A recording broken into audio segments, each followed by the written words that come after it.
오늘 방언에 대해서 우리가 말씀을 나눕니다.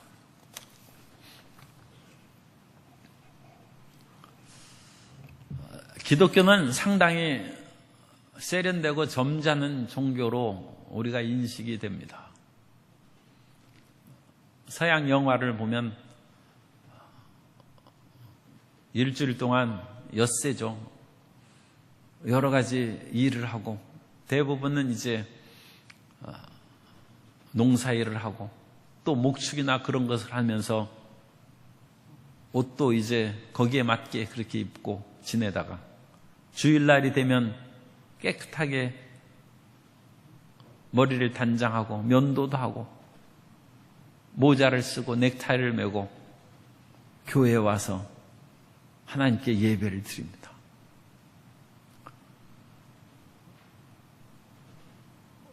여자들도 다양한 그런 그 집안 또 농사일을 하다가 거칠어진 그런 몸을 단장하고 드레스를 입고 딱 나와서 저렇게 아름다운 사람이 있나 그런 싶을 정도로 교회에 오면 천사처럼 되어서 예배를 드립니다. 그런 것을 보고서도 사람들은 이 기독교 교회를 다니는 것이 상당히 좀 괜찮지 않은가 그렇게 여길 수 있습니다. 그런데 기독교는 그러한 의식과 이 세상을 살아갈 때 경건하고 아름다운 종교 이상입니다. 기독교는 본질적으로 신비의 종교입니다. 우리는 하나님이 인간이 되셨다는 것을 믿는 종교고 이 세상에 유례가 없는 죽었다가 살아나신 예수님을 믿는 종교고 죽었다가 부활하신 예수님께서 승천하셔서 하늘로 올라간 그 모습을 바라보던 제자들이 전하는 말을 믿고 사는 것입니다. 오늘날 기독교의 그런 점잖고 세련되고 서양의 그런 아주 멋진 그런 모습을 드러내는 그 기독교는 사실은 본질적인 것하고는 거리가 멉니다. 기독교의 본질은 신비입니다. 하나님이 인간이 되시고 눈에 보이지 않는 우리의 죄를 위하여 십자가에 못 박혀 피를 흘려 죽으시고 부활하시고 승천하셔서 눈에 보이지 않지만 하나님의 보좌 우편에 계시다는 것입니다. 그런데 이 신비한 종교를 아주 가까이서 우리가 체험하고 느낄 수 있는 것이 방언입니다. 그래서 방언을 하는 것은 놀라운 하나님의 은혜를 받은 것이고 매일매일의 신비의 삶 속으로 들어가는 것입니다. 성경에 나오는 그런 방언의 은사를 우리가 체험하면 이 세상의 이성적이고 사람의 합리적이고 논리적인 유혹과 억압에서 우리가 벗어날 수 있습니다. 대개 이성적인 사람이 반기독교적인 사람들이 종종 있는데 그런 반기독교적인 이성의 사람들이 상당히 세련된 말을 합니다. 인간의 의식과 무의식을 깊이 연구하던 포이에르바흐는 신학을 공부하다가 중단을 합니다. 포이에르바흐는 독일의 18세기의 그런 신학자요, 철학자라고 할 수 있습니다. 그러다가 그 사람은 연구해가지고 사람들에게 놀라운 말을 합니다. 하나님이 사람을 만든 것이 아니라 사람이 하나님을 신을 만든 것이다. 그 포이에르바흐의 기독교의 본질이라는 책으로부터 그런 말을 하고 그 말을 듣고 그 책을 읽은 칼 막스가 공산주의 이론을 정립하게 됩니다. 그래서 무신론이 생겨나는 것입니다. 그런데 이 인간의 이성적인 여러 가지 일들로 인해서 그런 것을 보면 책을 읽고 현혹될 수 있는데 현혹되지 않는 우리의 가장 가까운 신비의 체험이 방언입니다. 그러므로 우리 성도님들 방언할 뿐만 아니라 우리의 젊은 형제자매들이 반드시 방언을 받아서 하나님의 신비 속으로 들어가야 됩니다. 그리스도의 죽으심과 부활하심 그것만큼 놀라운 신비가 어디 있습니까? 예수님께서 호련히 공중으로 올라가다 3차원의 이러한 공중세계에서 4차원의 영적 세계로 호련히 사라져버렸어요. 그것은 사람들이 헛것을 봤다고 얘기할 수도 있습니다. 그러나 그 신비한 것을 우리 삶 가운데 지금도 체험할 수 있는 것이 방언입니다. 주님께서 우리에게 이와 같은 신비의 은사를 주셔서 이 세상의 이성으로 우리가 살아갈 뿐만 아니라, 크리스찬들은 굉장히 이성적이고 서양 사람들 합리적이지 않습니까? 기독교적인 영향을 받아서 그런 것으로 생각이 됩니다. 그러나 그것만으로 충분하지 않습니다. 우리는 신비한 믿음을 갖고 살아가야 되는 것입니다. 그래서 첫 번째 우리가 알아야 될 것은 성경에 나타난 그런 이와 같이 신비한 방언에 분명한 증거가 있다는 것을 우리가 알고, 우리가 성경 말씀이 하나님께서 주신 말씀이라는 것을 알면, 이런 신비한 것이 성경에 그와 같이 여러 번 반복되고 부인할 수 없는 사실로 나타나 있다는 것을 우리가 찾고 그것을 확인해야 됩니다. 그래서 우리가 아는 것처럼 사도행전 2장 4절에 보면 그들이 다 성령의 충만함을 받고 성령이 말하게 하심을 따라 다른 언어들로 말하기를 시작하니라. 다른 언어라고 이제 개정개혁판에서 번역을 했는데, 이전에는 다른 방언이라고 했어요. 방언. 방언은 물론 우리 한국말에서는 사투리입니다. 사투리란 뜻인데, 여기에서 그것을 사투리란 방언으로 번역하기가 현대인에게 더 어색했으면 다른 언어라고 번역하지 말고 다른 신비한 언어라는 단어를 넣어서 번역해야 됩니다. 이 언어는, 그 다른 언어라는 것은 글로소라는 그런 그 단어에서 나온 그 글로사라는 단어인데, 영어에는 글로스렐리아라는 그런 그 영어가 있어요. 글로스렐리아라는 것은 그 방언을 말하는 것이고, 또 어떤 그 영어 그 영한 사전에는 헛된 말이라고 그렇게도 번역해 놓은 거 있어요. 사람이 방언을 하니까 알아들을 수도 없고 이상한 그런 말이다. 그런데 사도행전 2장 4절에 나오는 성령이 임했을 때, 이런 신비한 언어, 그러니까 신비한 언어, 보통 말하는 그 말이 아닌 무언가 다른 말을 막 하기 시작해요. 사도행전에 5번 이와 같은 방언에 대한 성령 충만한 이야기가 나옵니다. 그런데 이 5번 성령 받은 이야기 가운데 3번은 그 증거로 방언을 얘기했다고 나오는데, 그것이 지금 말씀드린 2장 4절, 또 10장 45절에는 고넬료의 집안에서, 가이사랴에 있는 고넬료의 집에서 베드로와 함께 온 할례 받은 신자들이 이방인들에게도 성령 부어주심으로 말미암아 놀라니 이는 방언을 말하며 하나님 높임을 들음이로라. 그래서 이 고넬료의 사람들이, 집안 사람들이 방언을 말하는 그 놀라운 역사가 이루어져서 베드로가 그들이 우리와 같은 성령의 체험을 했는데 침례 주는 것을 어찌 그 알 수 있으려 해서 그 다음에 침례를 주었다. 침례는 교회의 중요한 의식이죠. 종교의식이라고도 할 수 있습니다. 그런데 종교의식 이전에 성령의 충만함과 방언의 은사가 있다. 기독교는 종교 이전입니다. 하나의 교리나 형식 이전에 하나님의 신비 속으로 들어가는 것이 믿음입니다. 그러므로 우리는 이와 같은 하나님 안에서 점잖게 무슨 이성적으로 믿는 그것으로 내가 예수님을 믿는다고 만족해서는 안 됩니다. 우리는 이성적으로 예수님을 믿을 뿐만 아니라 주님과의 신비한 만남이 우리에게 있어야 되는 것입니다. 사도행전 19장 6절 이하에 보면 에베소 교인들에게 바울이 그들에게 안수하며 성령이 그들에게 임하심으로 방언도 하고 예언도 하니 모두 12사람쯤 되니라. 그래서 3번이 분명히 성령이 임하실 때 방언을 얘기했고, 나머지 2번은 성령의 충만함을 받았는데 어떤 놀라운 표적이 일어난 것으로 얘기가 될 뿐 방언을 했다는 구체적인 언급은 없어요. 그러나 방언을 했을 것이라고 충분히 짐작할 수 있는데, 사도행전 8장에 보면 사마리아의 그 성령 충만한 이야기가 8장에 나옵니다. 그래서 빌립 집사님이 거기 가서 예수 그리스도를 증거하며 그 사람들이 병 치료도 받고 중풍병도 낫고 예수님 이름으로 침례도 받았는데 아직 성령을 받지 못했다. 그래서 베드로와 요한 두 사도가 사도행전 8장 17절 이하에 보면 이에 두 사도가 그들에게 안수하며 성령을 받는지라.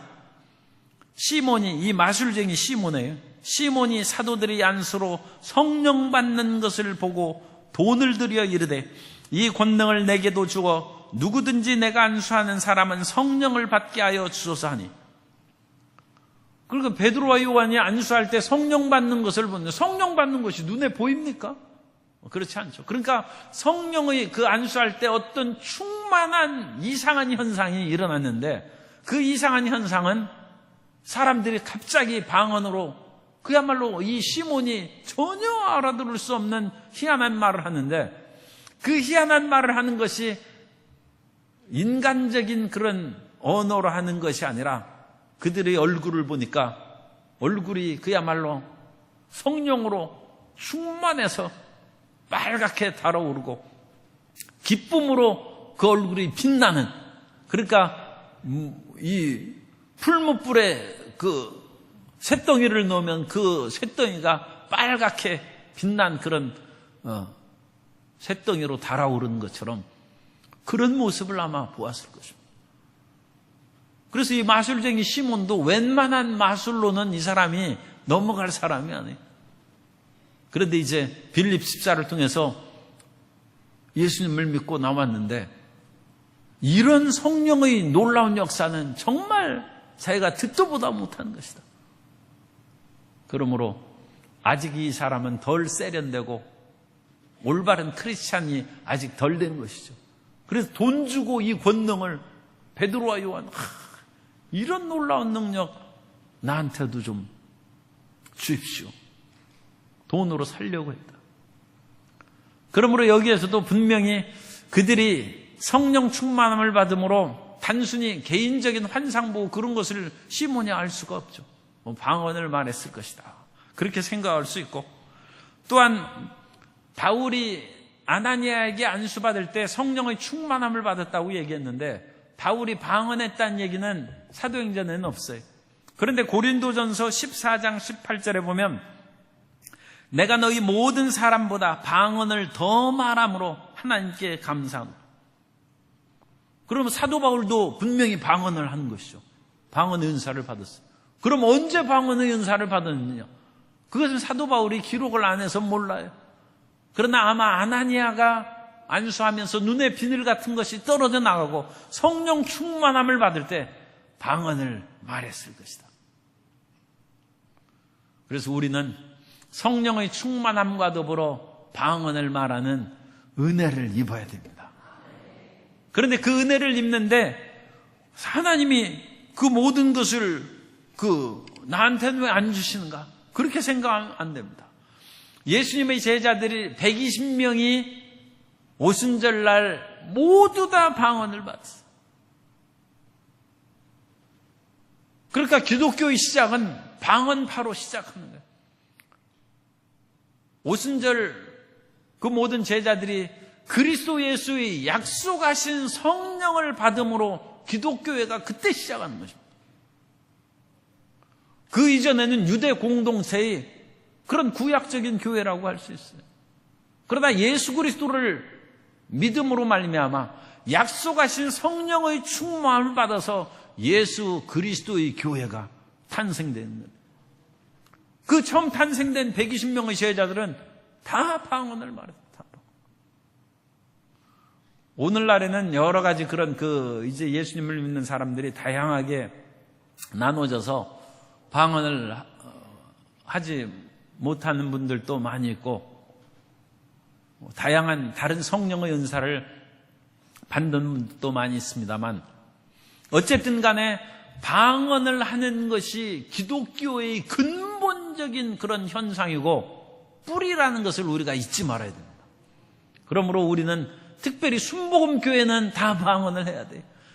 그래서 순복음교회 사람들이 다 방언해도 예수님 믿는 우리 한국 기독교인들의 방언한 사람들이 100%는 못 되지 않습니까? 그렇다고 해서 우리 순복음교회가 한국교회 50% 신자를 가진 것도 아니고, 그러니까 우리가 다 한다 할지라도 방언 못한 사람들이 훨씬 더 많은 것이죠. 그런데 120명의 제자들이 다 방언을 말하고, 에베소에서도 방언을, 고넬료의 집안에서도 보면 고넬료의 가족들이 그냥 다 방언을 말하고, 주님께서 누구는 주고 안 주고 그런 것이 아니라 다 하나님께서 성령의 충만함을 주고 방언을 말하고 하나님 높임을 들고, 에베소에 사도 바울이 안수할 때 모두 12사람쯤 되니라. 그러니까 모두에 그 사람들이 in all이라고 했어요. 모두 합쳐서. 그러니까 거기에 있는 그 모든 사람들이 다 방언을 말했다. 그러므로 우리가 그와 같은 믿음을 가지고 하나님 앞에 구하면 주님께서 한 사람 빼놓고 방언 주고 그런 일이 없이 우리 모든 성도님들에게 방언의 은사로 충만하게 채우고, 그러니까 덕 좀 봐야죠. 그죠? 우리 교회에 나오는 사람보다 다 방언을 받는 것은 교회에 나오는 그게 덕을 받아야지. 그죠? 그 한꺼번에 그 안에 들어가서 같은 방주에 타고 축복의 그런 그 길로 나아가는 것처럼 주님께서 세우신 그런 교회마다 그런 놀라운 특징과 은혜를 내려주실 줄 믿습니다. 그러면 두 번째로 사도행전의 이런 방언의 그런 특징을 보면, 방언은 성령 침례의 1차적인 특징이다. 그러니까 성령의 침례를 받고, 침례의 의미는 지난번에 말씀을 드렸는데, 우리가 약식으로 세례를 이렇게 받는 것도 세례를 받고 나는 크리스찬이 된다는 그런 점에서는 그건 완전한 거예요. 그런 그리스도 예수의 그런 은혜를 받아서 나는 하나님의 자녀가 됐다. 그런 우리의 침례 또는 세례 의식을 받는 데에는 마찬가지입니다. 침례를 받거나 세례를 받거나 그건 똑같은 하나님의 구원의 역사가 임하는 것입니다. 그러나 침례가 훨씬 더 우리에게 깊은 의미를 전달한다고 말씀을 했습니다. 왜냐? 그것은 침례는 물속에 우리가 완전히 잠겨서 들어갔다가 나오는 것이 침례입니다. 그런 것처럼 우리는 성령의 세례를 받는, 성령 몇 방울 그렇게 뿌리는 것이 아니라 성령의 온전한 은혜 가운데 완전히 잠기는 그런 복을 받아야 될 줄로 믿습니다. 그래서 성령 안에서 우리가 헤엄치고 그 안에서 우리의 모든 것이 잠기는 것입니다. 그래서 이 성령 침례로 완전히 잠길 때 나오는 첫 번째 현상이 사도행전은 어쨌든 간에 방언이에요. 고린도전서에는 성령의 그 9가지 그런 은사들에서 나와요. 거기서 발성의 은사가 나옵니다. 발성의 은사는 방언의 은사가 있고 방언 통역의 은사가 있고 예언의 은사가 있어요. 하나님께서는 우리의 언어를 새롭게 하신다. 성령께서 오시면 우리의 말을 바꾸신다는 거예요. 그런데 그런 발성의 은사 가운데 제일 먼저 주시는 은사가 방언의 은사예요. 그래서 방언은 성령 충만함을 받은 1차적인 증거예요. 1차. 성령이 임하시면 그냥 방언을 얘기합니다. 물론 그것이 고전적 우리 오순절주의 주장이고, 방언을 못한다 할지라도 예수님을 믿고 나서 말할 수 없는 우리 마음 가운데 믿음과 사랑의 봉사의 마음이 솟아나고 또 예언을 할 수도 있고 다른 하나님의 일을 수행할 수 있는 성령의 은사가 나타날 때 그건 하나님의 성령의 은혜를 받은 것입니다. 그러나 1차적인 증거, 성경적인 증거는 방언을 하는 것이다. 그러므로 우리는 그 방언을 하는 그것을 중요시 여기고, 하나님 저로 하여금 성령의 그런 침례 또는 성령의 충만, 침례는 우리가 일생에 한 번 받습니다. 그리고 침례 2번 받으면, 한 번 받는 것으로 사람이 2번 죽지는 않죠. 한 번 죽었다가 살아났으면 이제 끝난 것이고 우리에게 영생이 있는 것입니다. 10년 한 번 받는데, 충만함은 계속 충만함을 받아야 돼. 그러니까 충만에는 재충만이 있어요. 침례는 재침례는 없어요. 한 번 받았으면 끝이에요. 그러나 충만은 재충만입니다. 그런데 성령의 그와 같은 1차적인 침례 또는 충만의 특징이 방언이다. 그래서 그 방언을 받고, 이 방언을 말하는 것은 성령께서 말하게 하심을 따라서 우리가 한다. 그래서 우리가 방언을 할 때는 내가 하는 것이 아니라 성령께서 우리의 혀와 우리의 발성기관을 사용하시는 거예요. 사용하시는 거예요. 그러면 성령께서 사용하시니까 내 의지와 상관없이 성령께서 방언을 말하게 하시는가? 그렇지는 않습니다. 내가 하고 싶고 내가 하려고 할 때 방언이 나오는 거예요. 성령께서는 우리의 몸을 억지로 그와 같이 사용하시지 않습니다. 하나님께서는 우리에게 자유의지를 주시고 존중하시기 때문에 우리가 하나님의 성령에 우리 자신을 맡길 때 성령께서 방언의 은사를 열어주십니다. 그래서 우리가 방언 받은 분들이 다 아는 것처럼 내가 하고자 할 때 방언이 나오는 것이고, 내 스스로 방언을 그쳐야 되겠다 하면 방언이 그치는 것입니다. 하나님은 우리의 의지를 꺾지 않습니다. 그러나 성령께서는 우리에게 마음의 의욕을 주셔서 지금 방언 기도를 그치지 말고 계속 더 해야 된다. 30분 더 해야 된다. 1시간 더 해야 된다고 우리 마음을 감동감화시켜서 계속 방언을 하게 하실 수는 있어요. 그러나 내가 안 한다고 하면 성령께서는 강제하지 않습니다. 그러면 성령님께서 슬퍼하시죠. 그것이 성령을 근심하게 하는 것이고, 성령께서는 계속 기도하기를 원하시는데 우리가 기도를 그치면 성령을 그것을 소멸하는 것입니다. 그건 이제 우리 죄의 문제하고 연관되고 불순종에 연관되는 것이죠. 그러나 하나님께서는 불순종하는 죄를 범할지라도 우리의 인격을 꺾어서 일을 행하시지 않는다. 우리의 인격을 꺾고 의지를 꺾는 그런 일을 행하는 것은 사탄이 하는 것입니다. 그래서 사탄은 사람을 억압하고 억누르고 거짓과 죄악의 일로 끌고 가는 것입니다. 그런데 우리가 처음 방언 받을 때는 분명히 우리가 기억해야 되는 것은, 주님, 성경이 이와 같은 증거를 제가 말씀드렸지 않습니까? 성경에 성령 충만함을 받고 방언을 얘기하는 것이 3번은 분명히 나오고, 그리고 60%는 확실하게 성령 충만함을 받으면 방언을 얘기했다는 나오고, 나머지 40% 2번의 경우에도 방언을 한 것으로 여길 수 있다고 제가 이제 말씀을 드렸어요. 그러니까 거의 7, 80%는 성령 침례 또는 충만함을 받으면 방언을 해야죠.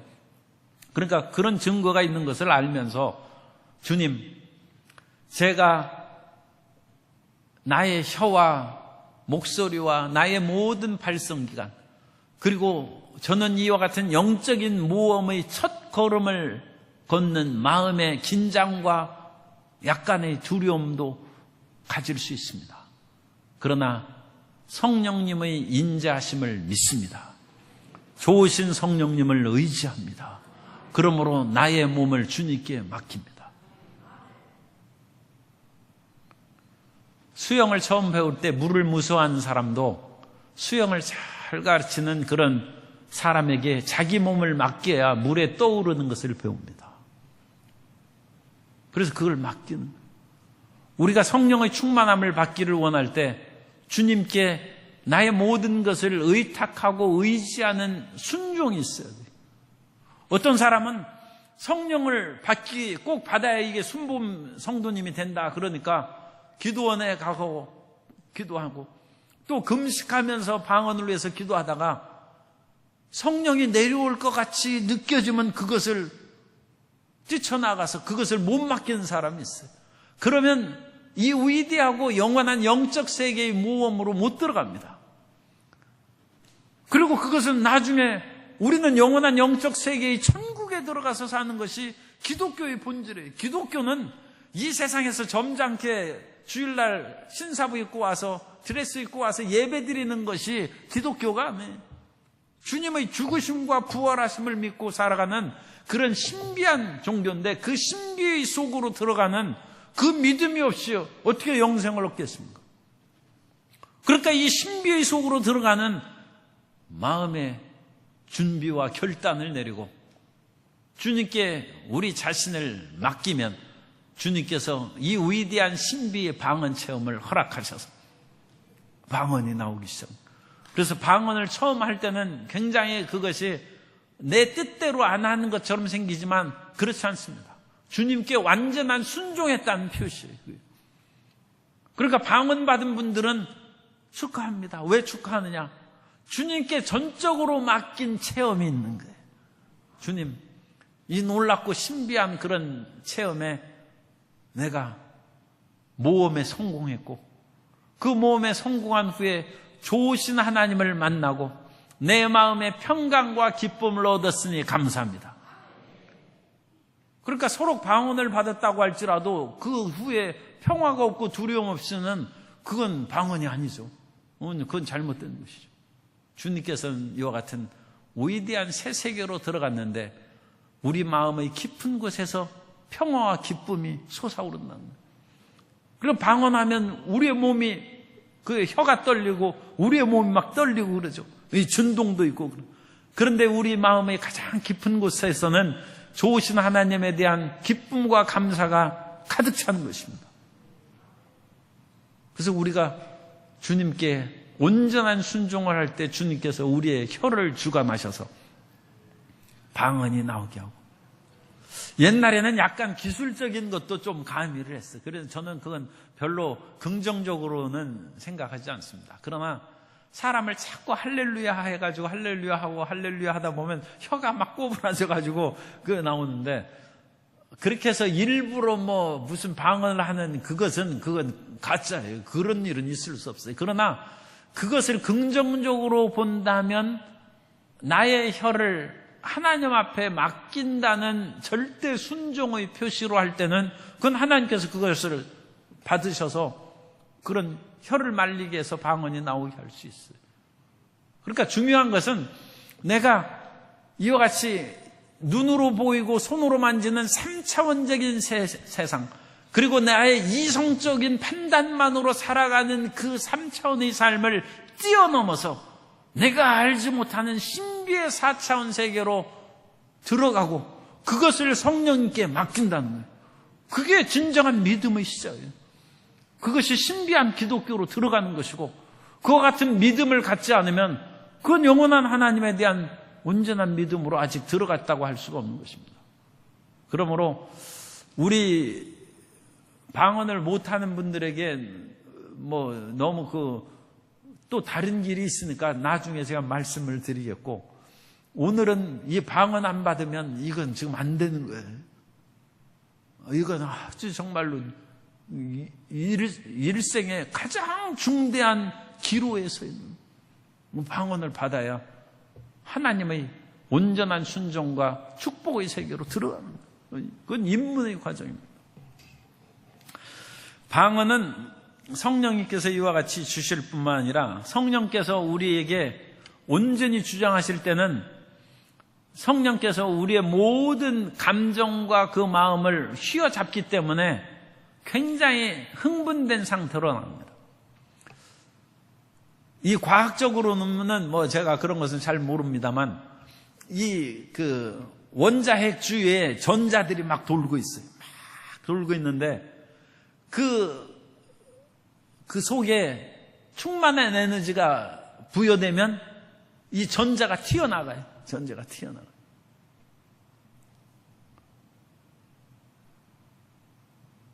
그것을 여기 상태라고 그럽니다. 그런 것처럼 우리의 평상시 이성적인 삶으로는 그냥 전자가 돌아가는 그런 궤도 속에서 살아가는. 그런데 성령이 오면 그것이 뛰쳐나가는 엄청난 폭발력과 흥분 상태에 돌입합니다. 그래서 방언을 처음 받고 그럴 때는 상당한 그런 열정과 흥분의 그런 것이 이루어집니다.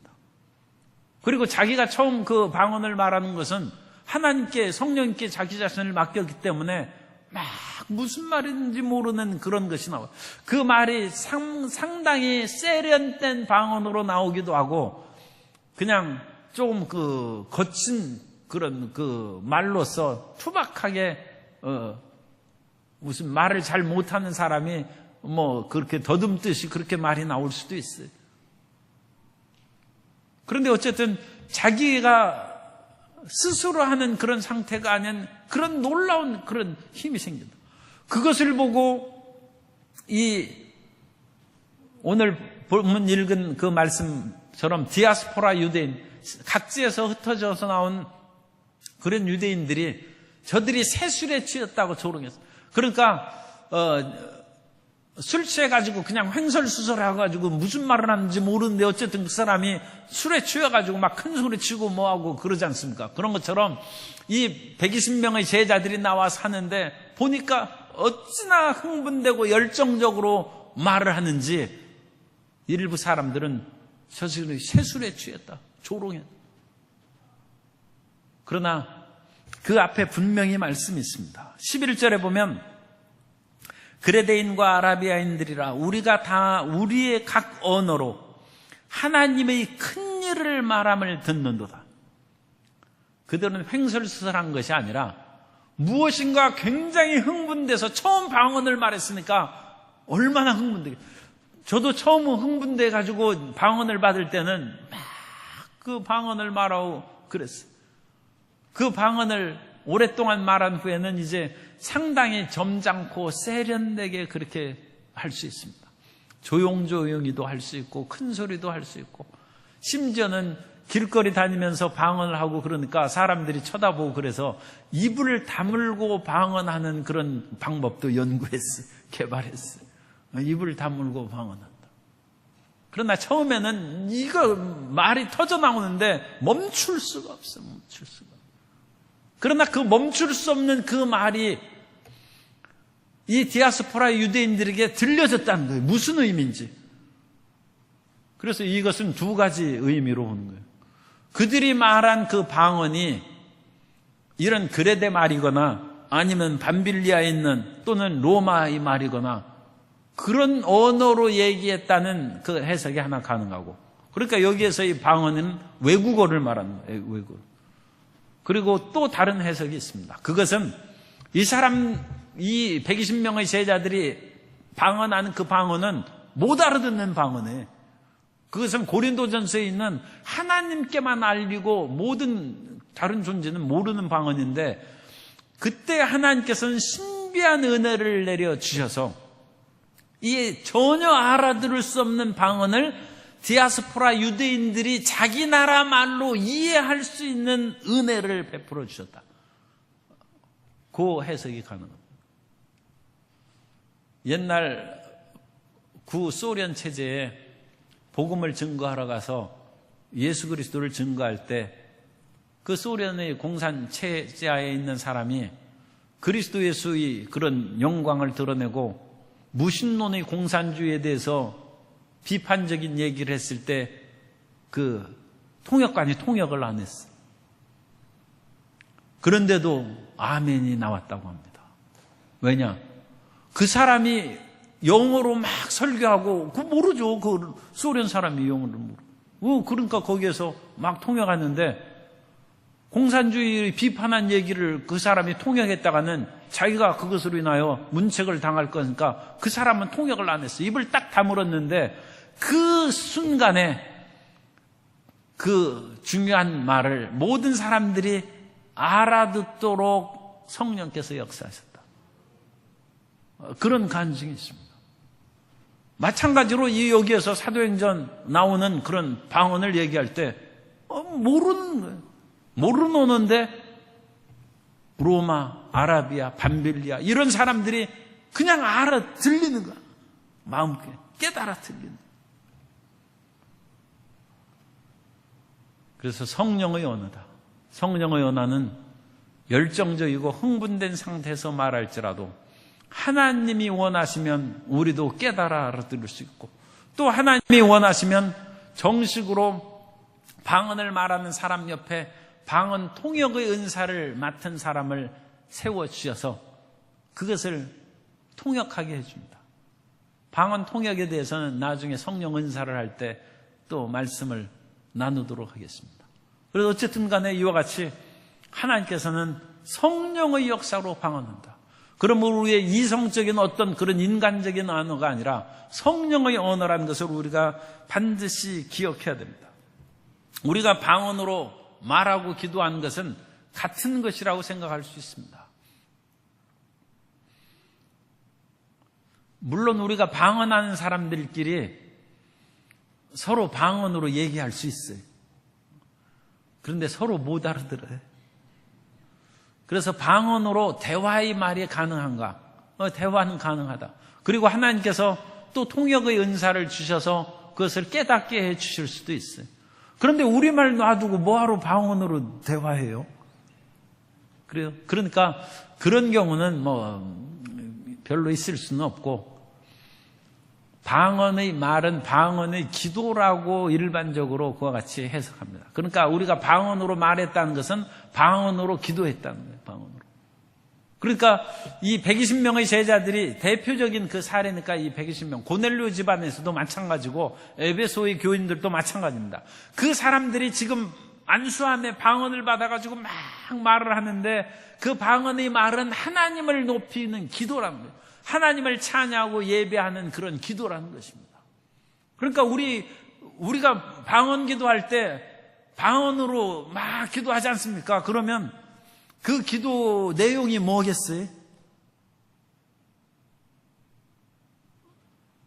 우리 지금 여러 가지 그런 사업의 문제를 해결해 달라고 마음이 답답하니까 방언으로 하고, 아프니까 방언으로 기도하지 않습니까? 그러면 그 방언 기도 내용이 치료해 주옵소서, 치료해 주옵소서, 아니면 주님 사업 잘 되게 해 주십소서, 그 내용이겠습니까?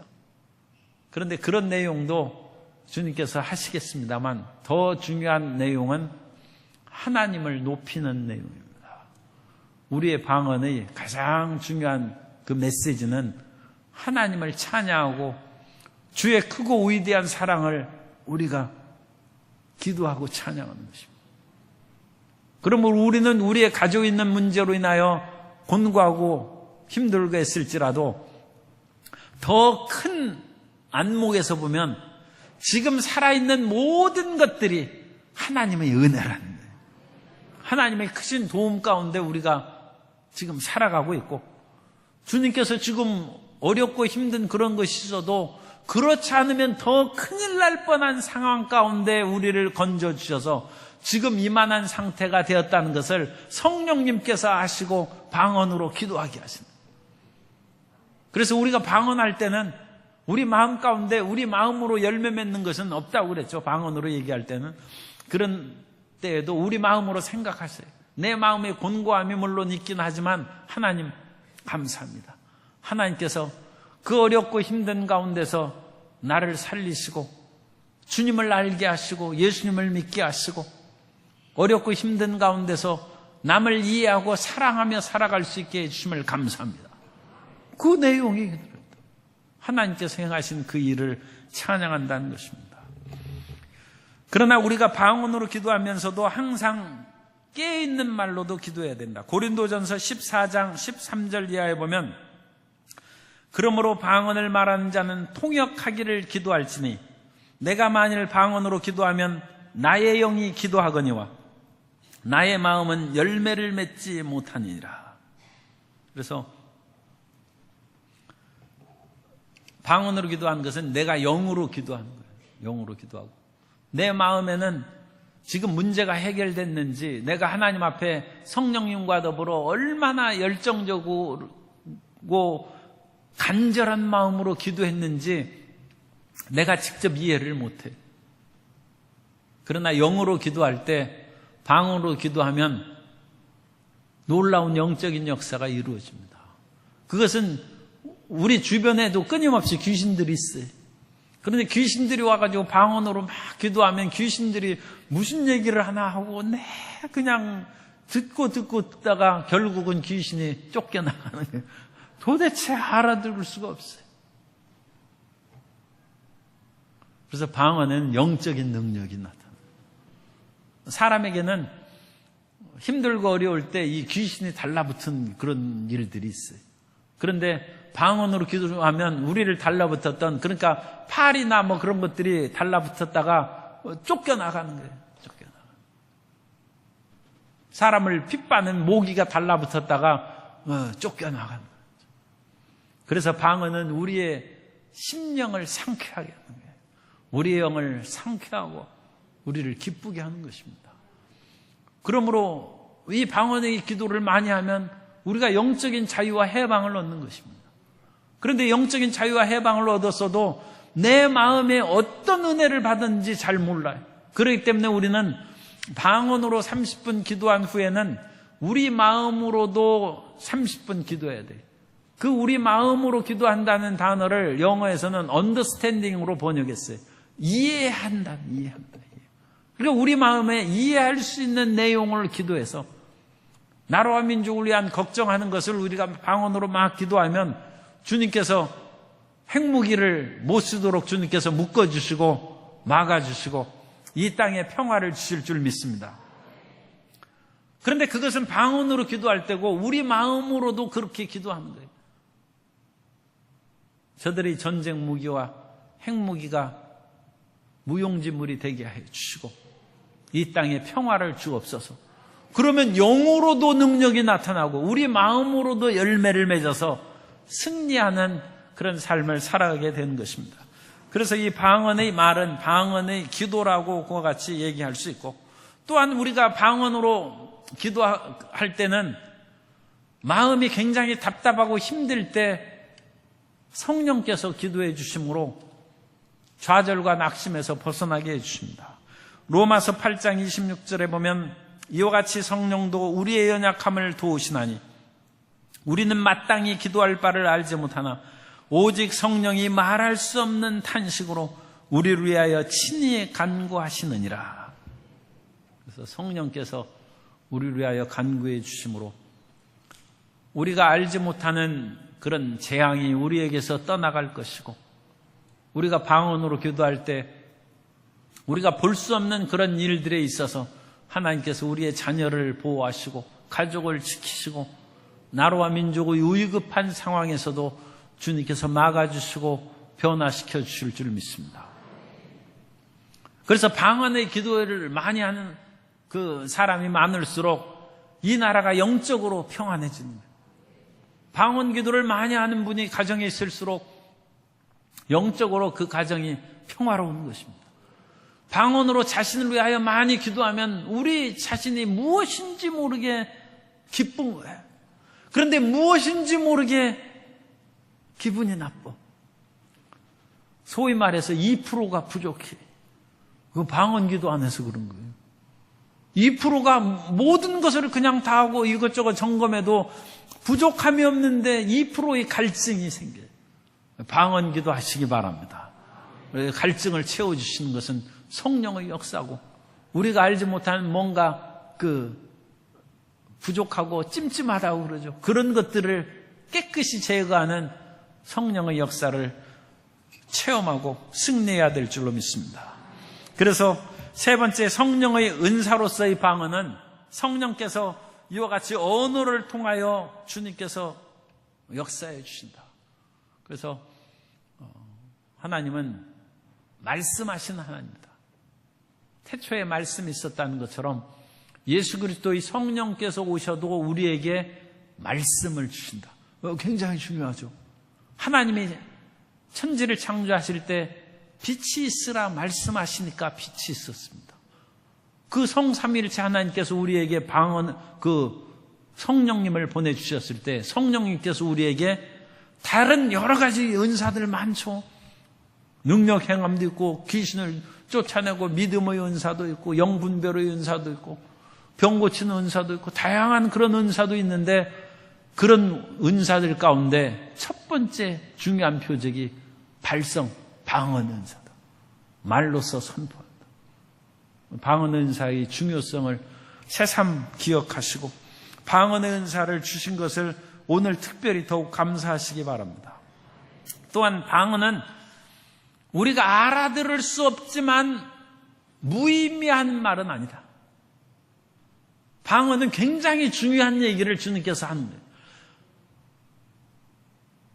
옛날 소련과 미국이 냉전 시대에는 모든 첩보의 내용을 그가 해독하는 그것이 첫 번째 정보기관의 작업이었어요. 적의 암호를 해독한 거예요. 그런데 세상에서 해독할 수 없는 언어를 우리가 얘기하는 거예요.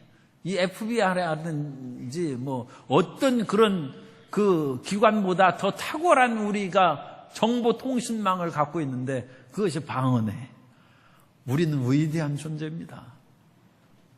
그래가지고 해독을 못해. 사탄도 해독을 못해. 이 사탄도 제법 똑똑한 그 존재인데도 불구하고 사탄도 전혀 알아들을 수 없어. 그러나 하나님께서는 알아듣습니다. 하나님은 내 입술로 하는 말을 알아듣지 못하는 것이 없습니다. 그러므로 우리의 방언은 의미 없는 말이 아니다. 굉장히 중요한 말을 지금 하나님께 드리고 있다. 그리고 방언을 말한 사람은 방언 통역을 주님께 구하면 방언 많이 하다 보면 방언 1시간, 2시간씩 하다 보면 통역이 나와요. 믿음으로 시작해서 믿음으로 하면 자기 방언하는 것을 하나님께서 가끔 알려주세요. 그래서 이런 내용을 내가 하나님 앞에 기도하고 있구나. 그래서 방언은 이해할 수 없지만 무의미한 말이 아니고 굉장히 중요한 말을 내가 하고 있고 이 중요한 말을 지금 하나님께서 들으셔서 내 영혼을 치료하고 나의 가정과 이웃과 나라와 민족을 고치시고 계시다는 것을 믿으시기 바랍니다. 끝으로 방언은 새롭고 독특한 표적입니다. 방언은 표적으로 주님께서 우리에게 주셔서 우리 성도님들이 방언을 많이 말하면 다른 모든 신자들이 모여와요. 왜 모여오느냐? 오늘 사도행전의 말씀을 보면 방언으로 말하는 것을 보고 그 소리가 나며 6절에 보면 이 소리가 나며 큰 무리가 모여 각각 자기의 방언으로 제자들이 말하는 것들을 듣고 소동하여, 그죠? 방언으로 말하는 것을 듣고 소동하여 물어. 우리나라가 70년대, 60년대 그럴 때 여러 가지 성장 이유도 있지만 그때 모든 사람들이 우리 순복음교회뿐만 아니라 장로교회에 있어도 기도원 가면 다 방언 받았어요. 그래가지고 방언의 운동이 크게 일어났습니다. 그래서 큰 무리가 모여드는 큰 무리. 다시 한번 방언은 표적이고 하나님의 놀라운 역사를 듣고 수많은 사람이 모여들어서 이제 이 방언을 받고 말한 것 후에 그 다음에 베드로의 설교가 나오고 설교는 이 다음에 방언이 나오고 그 다음에 예수님이 하나님의 아들이시다는 설교를 하면 3,000명이 회개하고 예수님을 믿게 될 줄로 믿습니다. 방언은 표적입니다. 그래서 우리 모든 성도님들이 방언의 중요성을 깨닫고 방언에 대한 기쁨과 감사를 얻어서 하나님의 위대한 역사를 드러내는 삶을 살게 되시기를 주님의 이름으로 축복합니다.